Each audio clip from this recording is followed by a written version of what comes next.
Hey guys, I am coming to you today from Trey's shop. Ain't it cool? It's part of what he's working on behind me. I can't wait to show you it all when he's done. He's out here all the time, hours on end. I'm coming to you today with an important message.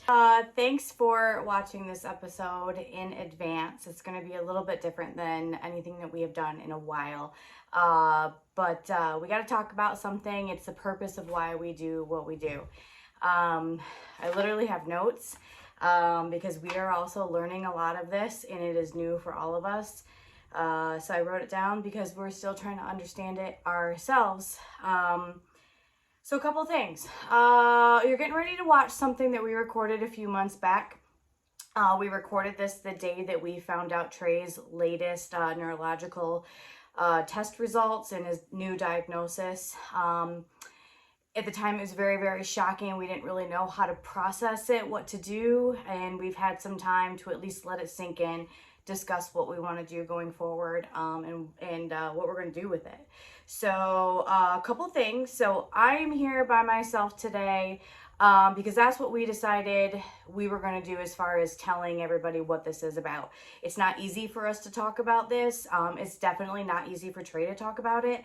And even though he wanted to create this channel to show what it is like to live, a very awesome life with autism, this is something that he is trying to learn how to process, and it is difficult for him.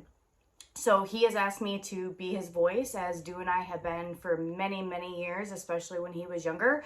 It's why we both wear the tattoo. So that way, autism is not a thing that you can visually see a lot of the times.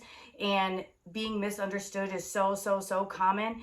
And, that's why we wear these. It's a symbol of, Trey, we will never leave you. You're never fighting this without us. We were always your voice. We are always here for you, and we are going to help you with your cause every step of the way and never leave you alone in this. So I'm here on behalf of all of us, and if you're a family member hearing this for the first time, we're sorry. It's not something that has been easy for us to talk about. We've told a couple of people, but we don't want negative comments about whether or not you believe it's this or whether it's that. At this time, we just need support. Trey just needs support. It's something new that we have to figure out along the way. And it is not going to be an easy road at all. Trust me, if we could snap our fingers and make it easy tomorrow, today, right now, we absolutely would. But that's not the reality of where we're at. It's been a very, very, very long process. For those of you who have been following our journey since we started realizing something was up when Trey was 3, you know that going through an autism diagnosis is not easy, especially when you're high functioning like Trey is. Most of the time, they very much are misunderstood. And finding a school that will work with them on top of it, even with the diagnosis, is most of the time even harder. We have hired legal advocates to battle for us before. We've literally done almost everything we can in the years past and have gotten absolutely nowhere except for just be with the school that wants to label Trey as being a bad kid that doesn't pay attention. And honestly, that led us to pulling Trey out of that school and putting him in a new one who finally saw who he was.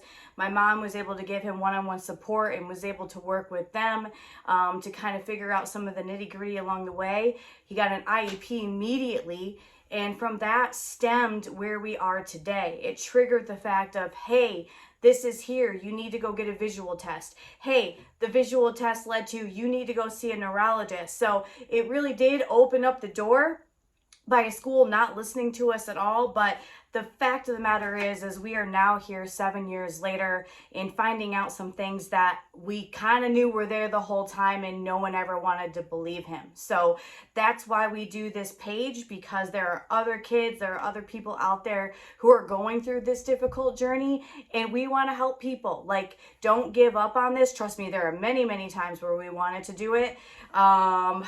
I don't even want to go down that road, but the process of how hard this is needs to be shared, because there needs to be more awareness about making this easier for people going down this road.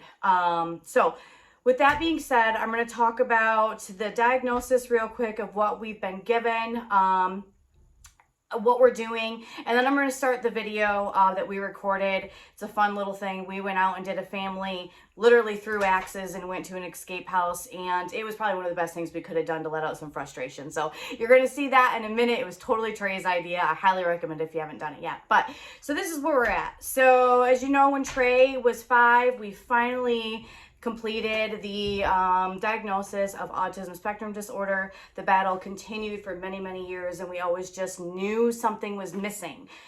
Dew and I had educated ourselves as much as possible in autism to help Trey as much as possible. His areas where he was severe once before, like sensory and so forth, is now down in the mild range. So other things are starting to spur up now here and there, but like we were able to make things better, and it was in the world of racing that a lot of this happened, and that's where Spectrum MX was born. Racing literally pretty much saved his life and made him who he is today, without a doubt. There's no doubt about that. But when it came to school, we knew something was not right. People just kept saying he just doesn't want to do the work, he's refusing, blah blah blah blah blah blah blah. I could go on and on and on and on. But actually that was not the case, and things that we suspected have finally been confirmed, and was a shock because we spent years thinking it was never the case because everyone kept telling us no, that's not what it is. And it turns out it really was. So let's get down to business. So about probably 9-10 months ago now, I've lost track, Trey went to see a special eye doctor, and she did confirm that he has visual impairment. He does wear glasses when needed up close to help his eyes work together, but he has one eye that doesn't work with the other. And his eyes are constantly moving, so he doesn't see things sitting still. He sees things better moving around. So try to imagine you're constantly sitting here like this trying to read something, and you can't because your eyes are nonstop. So that's problem number 1. They are hoping to correct at least the eyes working together with these glasses, which have been very difficult to get Trey to wear all the time, but we are trying to make the best that we can with that situation. So there's the visual impairment side, and then from there they figured out, okay, there's still more to this, you need to go see a neurologist. We spent 8 months with a neurologist, not knowing what we were going to find at all. And this is where the findings got very shocking, because like I said, we spent a long time thinking that this was not the case. So first part about it is obviously Trey has autism spectrum disorder. We know that. We know that he's high functioning. The umbrella is huge, and we can go on and on and on about that for days. We also know that he has ADHD, which usually coincides with ASD quite a bit. But what we found out about Trey's ADHD is he has combined type, which we did not know before. So that means that Trey struggles from both parts of ADHD. This is where my notes come in handy, guys. It is the hyper part of it, and then it's also the inability to focus on top of it, and he rates in the severity level of that. So then the part that totally threw us off, but makes complete sense if you know how Trey is with school, is Trey's dyslexic, which Trey can read. So it's not that he can't read, which is why it has been so misunderstood and so hidden for so long. The dyslexia part for Trey comes all within the neurological cognitive functions. So it's classified as a neurocognitive deficit. I can't even say it. Like, some of these words are crazy. With written spelling, visual scanning, and a mental shift. So basically, if you're teaching Trey, he literally cannot think of a word unless it's a couple that he uses all the time that are small, but he cannot pick a word from his brain and write it down unless he is visually looking at it at the exact same time that he's writing it down. It's just not there. His brain does not maintain that information. It doesn't talk from his eyes to his brain to his fingers in order to get that all out. Trey is an intelligent person. Let's start there, okay? Literally, the kid is his own special mix of genius. You can have him watch a video and he will come out here and do that exact same thing, almost like that. That's why he takes motors apart and put them back together. He is going to be a very, very successful person in life. He already is. If I could take him out of school today and let him start his adulthood as a young child, I'd let him. But we all know we can't do that with the education system the way that it is. So unfortunately, we have to get through this part of life. But Trey is it's a brilliant mind. He is a brilliant person. And all of these things combined together make him who he is. So with all that being said, so you have three things now on top of the visual. So you have the visual part, you have the autism spectrum disorder, you have the ADHD combined type, and now you have dyslexia put all in together. That's very confusing for a child to understand. Yes, he just turned 12, but that is a lot for someone to take in, and it has actually put him into a spot where he honestly just wants it to go away. He says it all the time, I just want it to go away, and I don't blame him. We want it to go away. It's not going to go away. Are we mad that when we said 7 years ago that we thought dyslexia was there, and no one said, yes, it is, or no one saw that and no one helped us? Absolutely, we're mad because we missed many, many years of therapy that we could have been doing years ago with the ASD therapy along the way. But here we are. This is what we've been dealt, and we're figuring it out. Right now, our decision is just to figure out life. Trey's getting a break. We're not going into therapy for dyslexia right off the bat. We are just going to all have the summer of racing and figure this out. Why do you ask? Because Trey is, so unfortunately Trey is rated very, very high severity for depression and anxiety. Let's just put it out there. And why are we bringing this video to you now before we do our race recap? Because this past weekend in Maryland, it took us a little bit to figure out what it was, but Trey suffered his very first panic attack in between the shifter main and the 90 main, so the super mini main and the 90 main. He almost missed it. You can see it in his riding. He was totally fine on the track. Let me clarify that. If we would have thought Trey in no way, shape, or form could ride, he would have never been on the track. It actually helped him calm down and come out of it just by kind of riding around in the pits, talking with friends. It was exactly what he needed. But he was just at that point, just like, I'm just here to ride. I'm not really here to race. And okay, it is what it is. Sometimes that's hard for us to watch, but we are Spectrum MX. We are here riding because it helps who he is. And so sometimes we have to remember that because it's easy to get competitive out there in this world. But that day, all he needed to do was ride.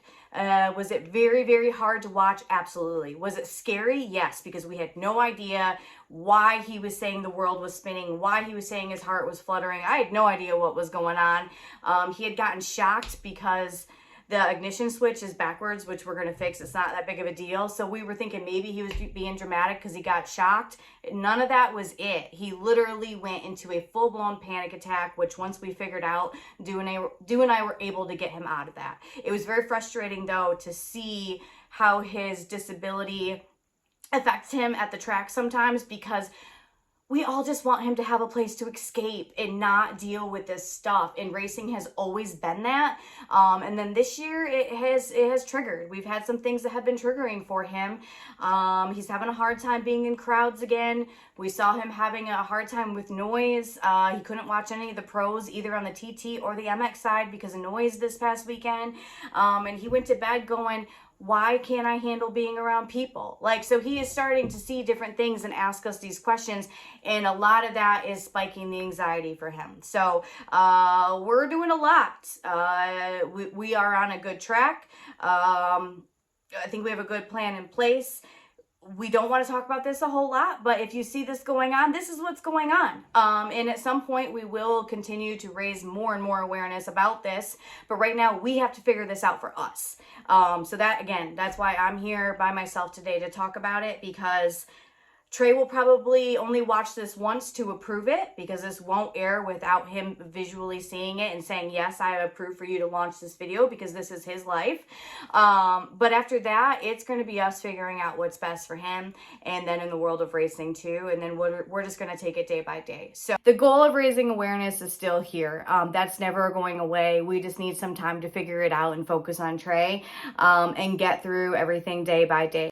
So that's that.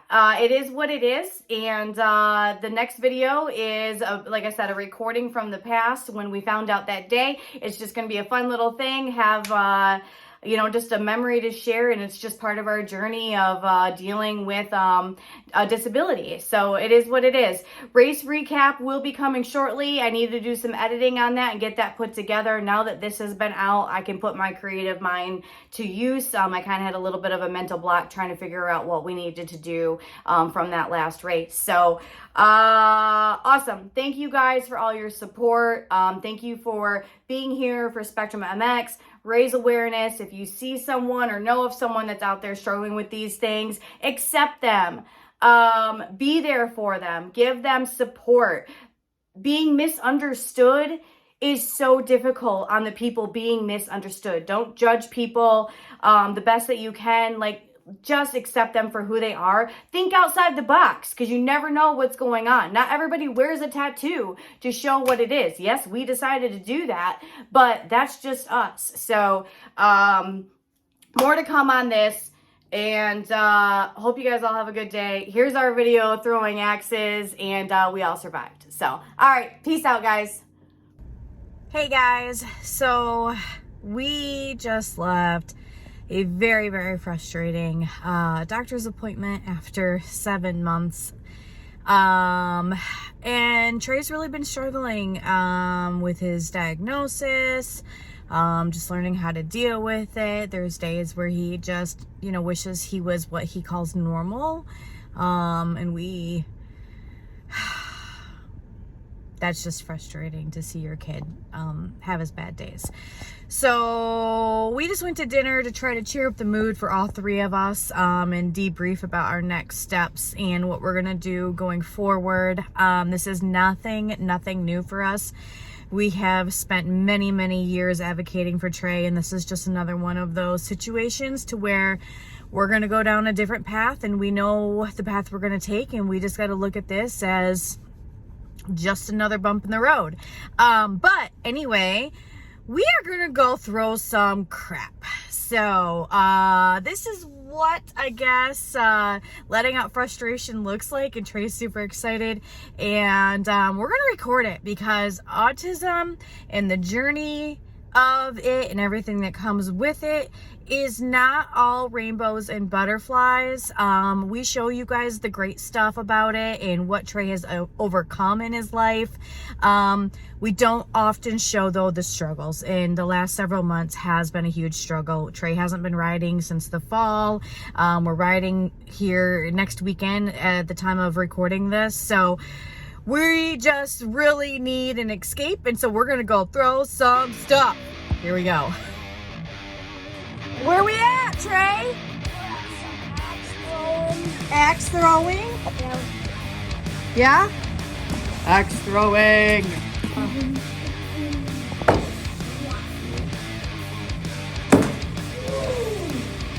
Thrower.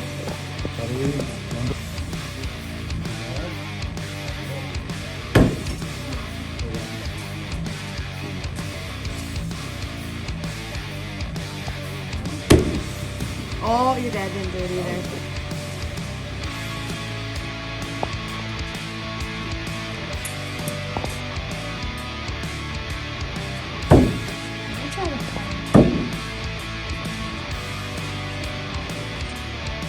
Cards? Alright.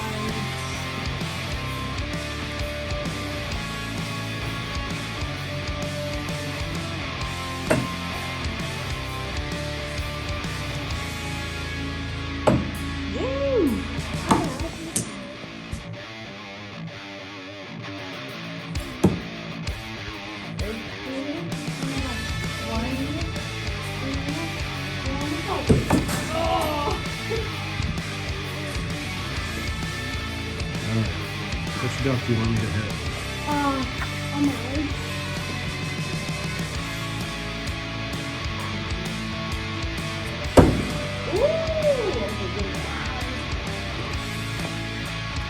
Turkey's moving. Good job, bud. Oh, wait, you gotta go. Ooh!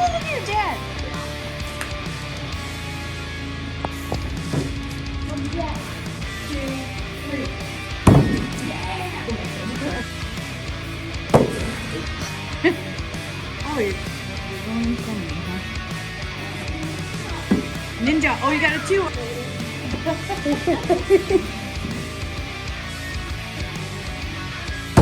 Ooh. You feel better? It's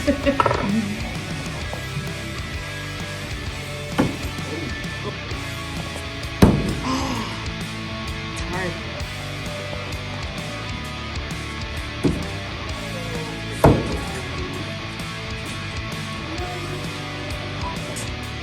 Like that far in there. How far? Like that. Push it. Where is it? What are you doing? Oh.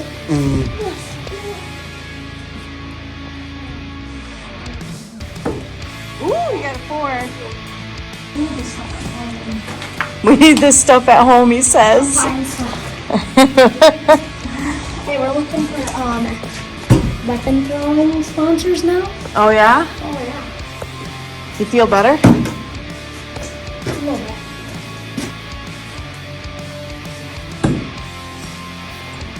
All right.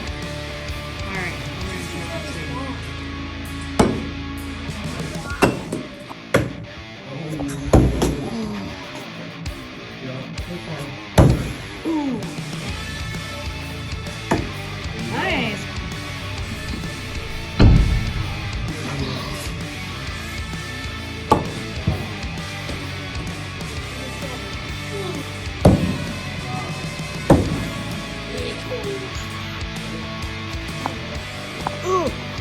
Hold on. Now you're good. Go eyes closed.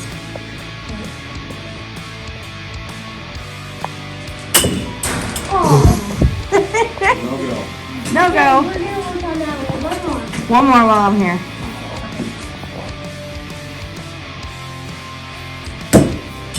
All right, maybe you should stick with your eyes open. Okay.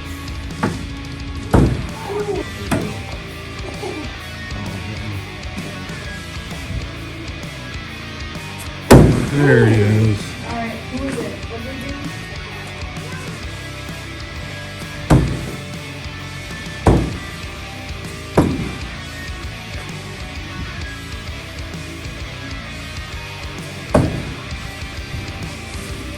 Yes! Wow. He did. Down.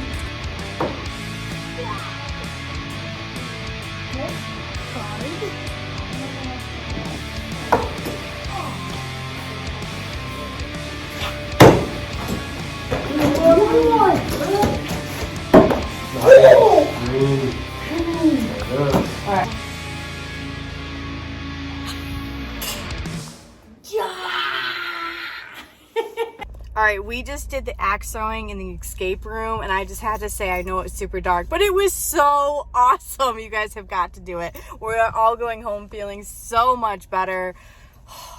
So cool. I'll have Trey tell you about it later.